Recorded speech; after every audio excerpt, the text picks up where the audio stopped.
Lagi nyo rin ba nakikita tong powder na to here sa TikTok? Kasi ako lagi ko talaga siya nakikita. So now, I'm gonna try it. This is Says Lady Lasting Waterproof Oil Control Matte Flawless Face Powder. Grabe, ang haba. Sabi kasi nila maganda daw yung coverage ito. So I got the shade number 3. Ito yung darkest shade.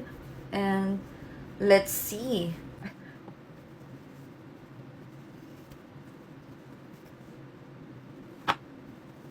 Ay, plakado! So, this is the side with the powder. Of course, it's mattified, pero hindi siya cakey or mukhang heavy. Ang ganda ng lapat niya, and it's very lightweight.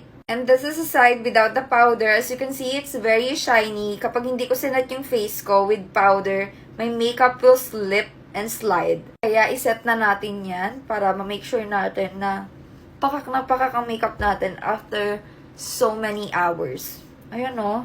Lakas manika. Gusto niyo talaga yung powder na pang plakado talagang itsura. Ito, maganda siya. It's very affordable. Oh. Ay, mukhang poreless. I just finished my makeup and laban na laban. Test naman natin kung masiset na tong red lipstick na to. So, kuha tayo ng powder, tapos ilagay natin dito sa isang swatch ng lipstick. Oh, nakikita niyo yung coverage. Grabe, halos mabura niya na yung red lipstick, diba? Binawasan ko ng onting powder para naman makita natin yung lipstick. Ngayon, itry na natin. Oh, nakita niyo? Hindi gumagalaw to. Tapos sabi, waterproof daw to. So, tignan natin.